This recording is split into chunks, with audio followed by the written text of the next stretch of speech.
Hello welcome to my channel. ఇవాళ vlog వచ్చేసి చింతపండు లాలీపాప్ ఎలా చేయాలో చూసేద్దామా. ఫస్ట్ చింతపండు నానబెట్టుకోవాలి. తర్వాత చింతపండు రసాన్ని ఒక గిన్నెలో వేసుకొని వేడి చేసుకోవాలి. తర్వాత బెల్లంని యాడ్ చేసుకోవాలి. ఇప్పుడు కొంచెం ఉప్పు, కొంచెం కారం వేసుకోవాలి. బాగా మరిగిన తర్వాత ముద్దలాగా దగ్గరికి వస్తుంది. తర్వాత కొంచెం కొంచెంగా స్పూన్స్కి అందించుకొని తినేసేయాలి. అంతే, చాలా టేస్టీగా పుల్ల పుల్లగా చింతపండు లాలీపాప్ రెడీ.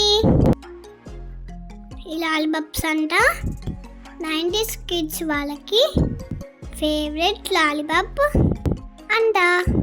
ఈ లాలీపాప్ తింటే చాలా హెల్త్ బెనిఫిట్స్ ఉంటాయంట. సో 20s కిడ్స్ కూడా ఒక్కసారి తినారంటే ఫేవరెట్ అయిపోద్ది. మీరు కూడా ఇంట్లో ట్రై చేసి ఎలా వచ్చిందో కామెంట్ చేయండి. Thanks for watching video. Please do subscribe.